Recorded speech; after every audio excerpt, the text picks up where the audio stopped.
halangan, rintangan membentang, tak jadi masalah dan tak jadi beban pikiran.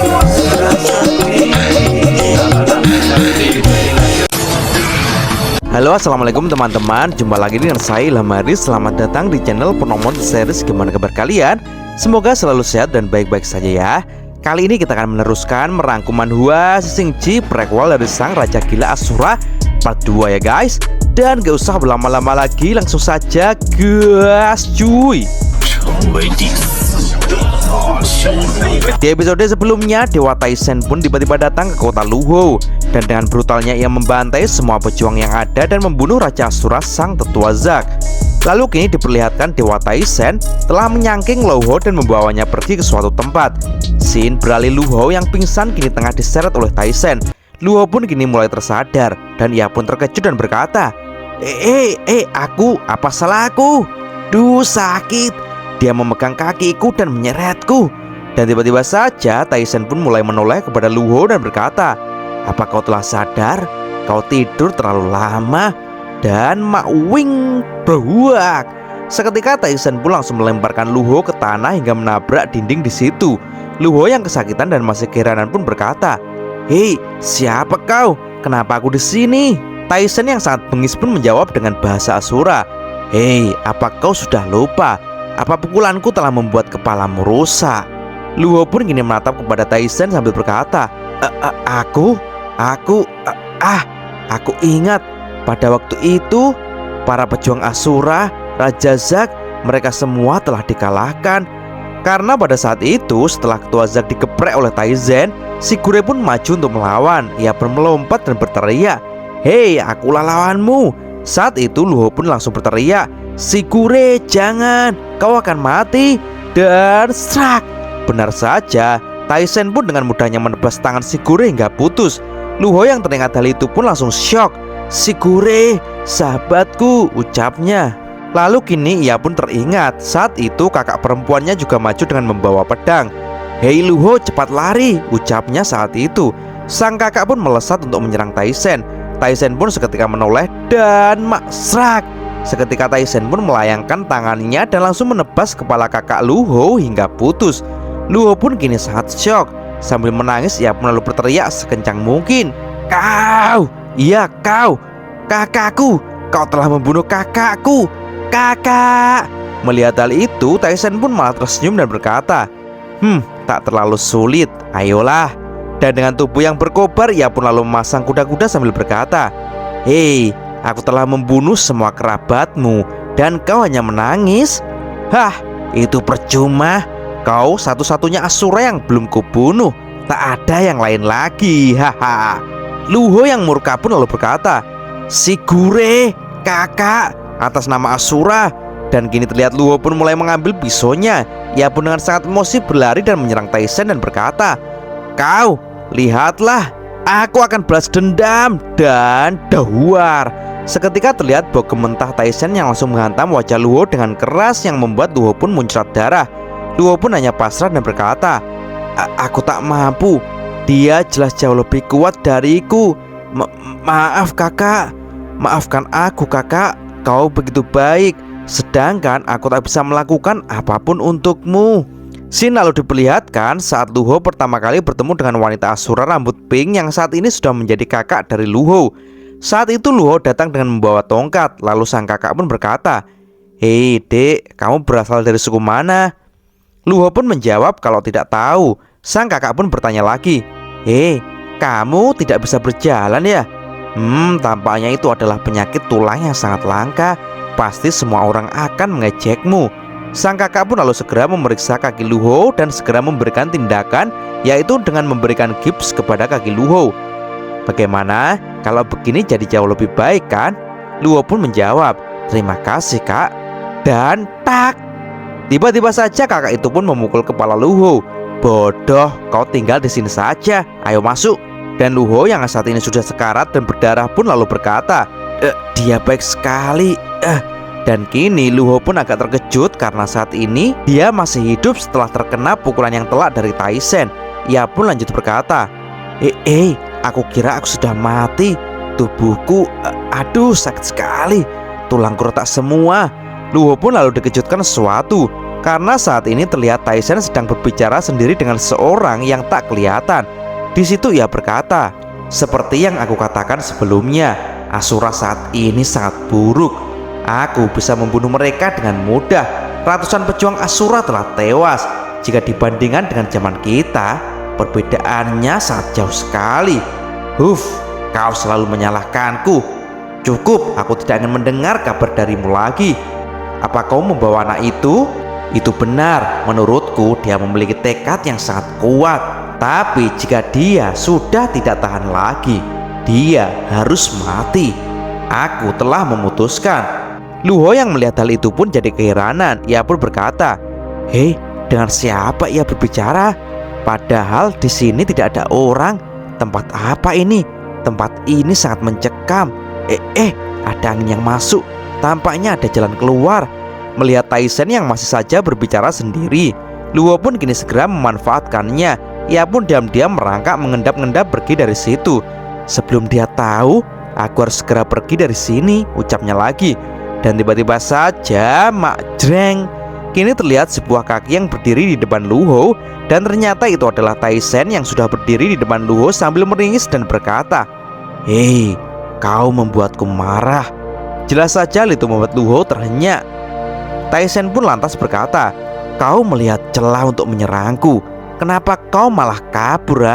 Apa aku begitu menakutkan? Luho yang sudah kepalang ketahuan pun tak ada pilihan lagi. Ia pun jadi kesal dengan Taisen itu. Ia lalu berkata, "Sebenarnya apa yang kau inginkan?" Taisen pun menjawab, "Aku ingin bertarung denganmu." Ia pun lalu melemparkan pedang ke arah Luho. Dan ia lanjut berkata, "Biar kulihat apakah tanganmu yang lemah itu bisa mengayunkan pedang. Untuk membunuh, yang dibutuhkan itu bukan kekuatan, tapi kemarahan." Dan dengan cepat Luho pun segera mengambil pedang itu dan langsung mengayunkannya dengan penuh amarah. Hiya dan makstrak. Terlihat Taisen pun tak merasakan apa-apa dari tebasan itu. Ia pun lalu berkata, "Belum cukup. Kamu belum cukup marah. Mengapa kau tidak memikirkan kakak perempuanmu yang meninggal di tanganku?" Hal itu membuat Luho pun kini jadi tambah marah. "Bangsat kau!" teriaknya. "Kubunuh kau dan serak." Dengan penuh emosi, Luho pun menebas-nebaskan pedangnya ke tubuh Taisen. Taisen pun hanya berdiri di situ dan ia pun lanjut berteriak, "Belum cukup." Luho pun berkata, "Hei, kenapa kamu mempermainkanku? Mengapa kau tidak membunuh aku saja?" Taisen pun dengan bengisnya lalu menjawab, "Ide bagus." Dan seplak. Tanpa ampun ia pun langsung menggeprek kepala Luho, membuat kepala Luho pun kini benar-benar penyet dan mengeluarkan darah dari semua lubang kepalanya. Luho yang terluka parah pun kini hanya bisa berkata, "Aku tidak bisa melihat lagi. Apa mataku pecah? Aku hanya bisa mendengar. Telingaku berdarah. Aku tak kuat lagi." Dan bruk, Luho pun kini ambruk di depan Taisen. Taisen pun kini meringis dan terlihat kesal dengan kemampuan Luho yang masih lemah. Scene lalu beralih memperlihatkan kini muncul beberapa tikus berwarna oranye yang merayap. Dan ternyata tikus-tikus itu menghampiri Luho yang saat ini telah tertidur di atas tikar. Dan tiba-tiba saja ada seorang yang saat ini membangunkan Luho. Hingga akhirnya Luho pun bangun dan ia pun bingung. Di mana aku? Siapa kau?" Karena saat ini di depan Luho sudah terlihat seorang Asura yang memakai jubah dan ia berkata, "Jangan takut, aku di sini untuk membantumu. Aku adalah orang baik kok. Dan sebenarnya yang menculikmu itu adalah saudaraku."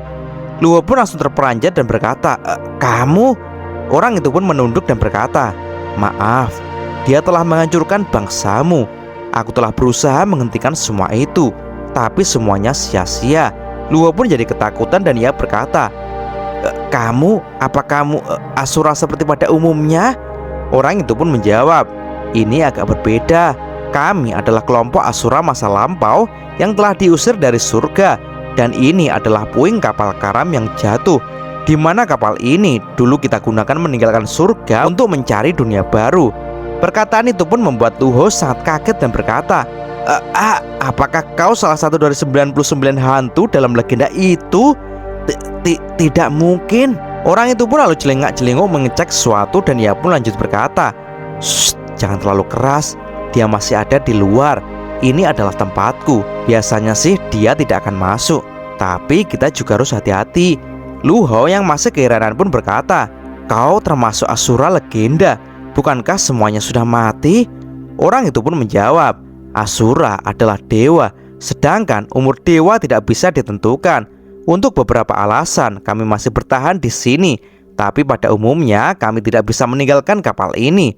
Lu Hao pun berkata, lalu saudaramu kenapa dia keluar dan menghancurkan sukuku? Orang itu pun menjawab, untuk bertarung. Lu Hao pun di situ tambah heran dan berkata, apa untuk bertarung? Apa dia tak melihat kalau aku tak bisa bertarung? Bagaimana mampu aku melawannya? Orang itu pun balik bertanya, hei, apa kau lupa kalau kau telah menunjukkan sesuatu padanya? Lu Hao pun jadi semakin keheranan dan ia berkata, Aku menunjukkan apa? Pada waktu itu, karena ternyata pada saat itu, saat kakak Lu Hao kepalanya ditebas oleh Tai Sen, maka saat itulah tiba-tiba terjadi sesuatu pada tubuh Lu Hao. Lu Hao pun tampak terdiam dan menunduk dengan keringat yang terus menetes. Dan tiba-tiba saja muncul sekelebat api tempur yang tidak biasa dari tubuhnya. Mati, kakak telah mati, ucap Lu Hao lirih. Hal itu tampak membuat Tai Sen pun terkejut. Dan terlihat saat ini jantung Lu Hao pun berdegup dengan sangat kencang. Dan mauvut, seketika keluar api tempur yang berkobar dari tubuhnya. Aku akan membunuhmu, teriak Lu Hao seperti kesetanan. Dan krak, tiba-tiba saja gips di kaki Lu Hao pun juga pecah. Dan seketika kakinya pun menjadi normal dan kuat. Ia lalu melesat untuk menyerang Tai Sen. Ku bunuh kau, teriaknya. Dan hal itu pun jelas membuat Tai Sen pun terkejut dengan kemampuan Lu Hao itu. Dan kini Lu Hao yang terlihat masih sangat bingung pun berkata, waktu itu aku tidak sadar. Orang itu pun lalu berkata bahwa dalam kemarahan Lu Hao saat itu muncul naluri Lu Hao yang sebenarnya, yaitu memasuki alam tanpa pamrih. Lu Hao pun terkejut dan berkata, bukankah itu adalah... Dan orang itu lanjut berkata, Asura sangat ahli dalam bertarung bukan karena mereka kuat, tapi karena... Ya benar hal itu. Dan kau memilikinya Lu Hao. Maka dari itu dia tertarik padamu, ucapnya sambil menunjuk Lu Hao. Itu tidak kebetulan, karena memang selama ini dia mencarinya. Lu Hao pun dengan tatapan serius balas berkata, apa memang dia khusus datang ke kota untuk mencariku? Sin lalu beralih di istana surga. Dan terlihat saat ini para prajurit surga zirah emas sedang berlarian. Ayo serang, berhati-hatilah, teriak mereka. Dan ternyata saat ini mereka sedang akan menyerbu Tathagata. Menghadapi hal itu, Tathagata pun hanya tersenyum sambil berkata, hei, ayo prajurit langit, beri aku kejutan. Hehe, serang, teriak mereka. Dan mauvut, krak. Tak disangka tangan salah satu prajurit pun langsung tertebas oleh Tathagata dan mencelat ke atas. Dan dawar. Tathagata pun mengajar satu persatu para prajurit surga di situ dengan mudah hingga hancur. Tathagata pun tampaknya sangat bersemangat. Ia pun lalu berkata, 5, 6, 7, 10. Hei prajurit zirah emas surgawi, mengapa kalian menyerah begitu saja? Hehe. Prajurit zirah emas surgawi pun ternyata mampu memulihkan tubuhnya. Tubuh mereka yang hancur berkeping-keping kini mulai menyatu kembali. Dan di situ salah satu prajurit berkata, Tuan, Anda semakin kuat. Berhentilah latihan dengan kami. Meskipun tubuh kami bisa pulih kembali, tapi rasanya sungguh tak nyaman. Tathagata pun dengan entengnya menjawab, Oke, baiklah. Kalau begitu lain kali aku pakai satu tangan saja ya. Hehe. Mereka pun menyahut, apa? Dan tiba-tiba kini seorang pun datang sambil berkata, hei, lupakan saja, mereka bukan lawanmu. Tathagata pun menoleh dan menyahut, Guanyin?